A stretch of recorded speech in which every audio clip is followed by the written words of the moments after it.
러시아와 우크라이나 사태가 심화되면서 이것이 주변국 특히 아시아에도 영향을 끼치는 모습이 나오고 있습니다. 일본은 심지어 실제로 러시아의 위협을 경험하고 있어 현재 모든 정신을 러시아 동향을 살피고 있다는데요. 이는 러시아가 일본에 엄청난 군사 작전을 전개한다는 소식이었습니다. 그런데 러시아가 일본에는 군사 작전을 계획하면서 한국에는 일본과 전혀 다른 행동을 취하고 있어 일본은 당황해하고 있습니다. 그런데 한편에서는 러시아의 일본을 향한 무력 시위가 중국 때문인 것 아니냐는 추측을 내놓고 있는데요. 과연 어떻게 된 일일까요? 자세히 한번 알아보겠습니다.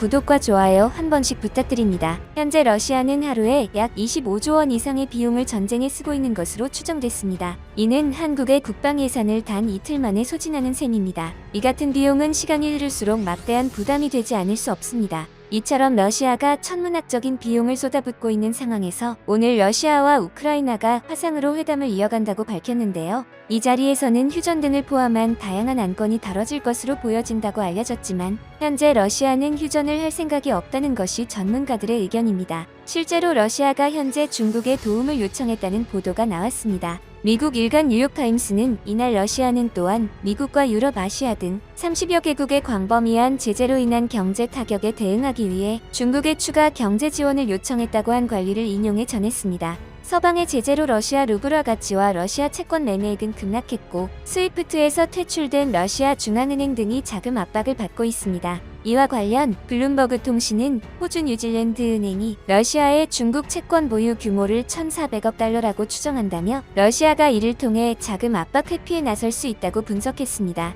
실제 안톤 실루아노프 러시아 재무장관은 제재로 러시아가 보유한 6,400억 달러 약 719조 6,800억 원 중 절반에 달하는 3,000억 달러에 접근할 수 없게 됐다며 우리는 금과 보유 외환 중 일부를 중국 통화 위안화로 가지고 있다고 밝혔습니다. 그런데 한편에서는 러시아에 대한 중국의 협조가 언제까지 지속될지는 미지수라고 전망했는데요. 중국이 전쟁 초기에는 무조건적으로 러시아를 옹호했지만 전쟁이 길어질수록 중국도 불안한 기색이 역력하다는 것입니다. 왜냐하면 우크라이나가 당초 예상보다 긴 시간을 버티고 있으며 이에 러시아의 부담이 커지므로 중국의 부담도 커진다는 것입니다. 실제로 미 정보당국 관계자도 우크라이나가 수도 키이우를 최장 6주간 방어할 수 있을 것이라고 전망했습니다. 러시아 군이 현재 키이우 주변을 포위하고는 있지만 장악까지는 오히려 긴 시간이 걸린다는 것이죠. 그리고 현재 러시아의 경제가 놀라울 정도로 하락하고 있는데 이러한 경제 피해가 중국에도 이어진다는 것입니다. 먼저 러시아의 경제 상황을 살펴보자면 현재 러시아에서는 러시아인들이 나라를 떠나고 있습니다. 미국 경제 매체 포처는 지난 10일 서방의 경제적 제재와 러시아 당국의 공포 정치를 벗어나기 위해 러시아를 탈출하거나 도피하는 시민이 많다고 전했습니다. 미국 월스트리트 저널 등에 따르면 최근 러시아를 떠난 사람이 최대 수만 명에 달하는 것으로 추정되는데요. 조지아 2만 5천 명, 핀란드 4만 4천 명, 이스라엘 1,400명 등 인접국으로 떠난 러시아인들의 수를 바탕으로 간접 추산한 수치입니다. 또한 러시아 인재들이 고국을 떠나면서 두뇌 유출 우려도 러시아에서 나오고 있는데요. 떠나는 이들 중 상당수가 전문직 종사자이거나 언론인, 시민활동가, 문화계 인사라고 월스트리트 저널이 전했습니다. 안드레 코레스니코브 카네기 국제평화기금 선임연구원은 러시아에서 자신의 미래가 없다고 느끼는 양질의 노동력이 더 많이 빠져나갈 것이라고 예상했습니다. 그리고 러시아는 서방의 경제 제재로 최악의 인플레이션을 겪고 있습니다. 하루가 다르게 물가가 급등하는 대혼란에 빠진 것입니다. 이렇듯 생필품 부족 공포에 직면한 러시아 국민들은 사재기에 나선 반면 부유층들은 화폐 가치 하락에 대한 손실을 막고자 명품을 사들이고 있습니다. 주요 외신에 따르면 러시아 전역에서 과도하게 생필품을 구매하는 패닉 바잉 현상이 나타나고 있습니다. 러시아 국산차는 일주일 새 가격이 17% 넘게 올랐고 수입차와 TV도 15% 이상 가격이 올랐으며 스마트폰 가격은 10%, 과일은 7%, 종합 비타민 등 의약품은 5% 상승했습니다. 뿐만 아니라 러시아 부유층들을 중심으로는 생필품뿐 아니라 명품 보석과 시계 등도 사재기 대상이 되고 있는데요. 명품 보석도 금과 마찬가지로 재판매할 경우 루블화 가치 하락에 대한 손실을 막을 수 있기 때문입니다. 또한 모스크바의 유명 음식점은 SNS를 통해 일부 식재료 가격이 300% 올랐다고 밝혔으며 또 다른 커피숍은 매주 금요일마다 가격을 조정할 계획이라고 설명했습니다. 이러한 러시아의 경제 악화가 중국의 경제에도 악영향을 미치기 시작했는데요. 먼저 중국과 유럽을 잇는 국제화물열차 운행 중단 문제입니다. 11일 중국 언론에 따르면 우크라이나 전쟁 이후에도 중국 유럽 국제 화물 열차는 정상적으로 운행되고 있지만 선정량은 줄고 있습니다. 실제로 우크라이나 사태 이후 키이우를 통과하는 국제 열차의 선적이 중단됐습니다. 또한 서방이 러시아 일부 금융기관을 스위프트 결제망에서 제외하는 등 대러 제재를 지속하면 중국과 러시아의 화물대금 결제가 중단돼 국제 화물열차 운행이 타격을 받을 것으로 전망되는데요. 이 철도가 중국에 주는 의미는 엄청납니다. 바로 이 철도가 중국의 1대1로 사업의 상징이기 때문입니다. 그런데 벌써 이 철도의 선정량 감소가 중국의 러시아산 원유 수입의 능력 감소로 이어지고 있습니다. 이처럼 상황이 급속도로 심각해지고 러시아의 불리한 상황이 지속되자 중국이 조용히 발을 빼는 모습 아니냐는 게 전문가들의 전망입니다. 실제로 중국이 러시아 항공사에 대한 항공기 부품 공급을 거부했다고 러시아 인타르팍스 통신이 지난 10일 러시아 항공당국 관계자를 인용해 보도했습니다.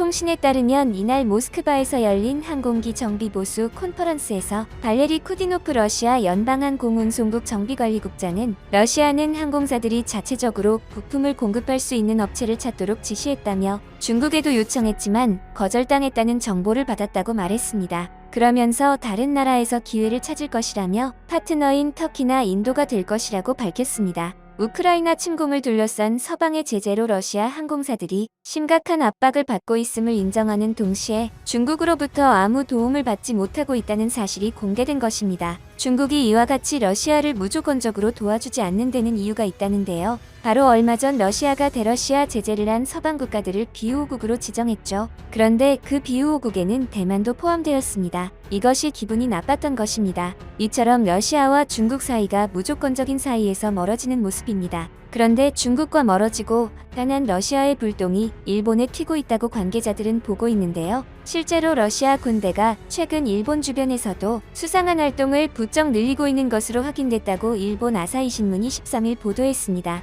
아사히는 이날 러시아가 해양 진출을 강화하는 중국과 공동 모조를 취하는 듯한 행보를 확대하면서 자위대가 경계를 강화하고 있다고 전했습니다. 아사히에 따르면 지난 11일 기시 노부오 일본 방위상은 기자회견에서 러시아의 우크라이나 침공은 무력에 의한 일방적인 현상 변경으로 국제 질서의 근간을 흔드는 만행이라고 비난한 뒤 일본 주변에서 러시아군의 활동이 활발해지고 있는 것은 우려스러운 일이라고 밝혔습니다. 기시 방위상이 겨냥한 것은 러시아군이 올해 들어 홋카이도 쪽 동해와 오호츠크해 등에서 실시한 대규모 훈련인데요. 지난달에는 이곳 해역에서 24척의 러시아 해군 함정이 참가한 대규모 훈련을 일본 자위대가 확인했으며 이달 10에서 11일에는 해당 훈련에 참가한 것으로 보이는 함정 10척이 스가루 해협을 통과했습니다. 아사히는 미사일 어뢰를 갖춘 전투함정도 많다며 이 정도로 많은 러시아 전력이 한꺼번에 움직이는 것은 좀채 없었던 일이라고 분석했습니다. 기시 방위상은 이와 관련해 우크라이나를 침략 중인 러시아가 아시아에서도 그런 훈련을 실시할 능력이 있음을 보여주는 시위 행위의 하나라고 생각한다고 밝혔습니다.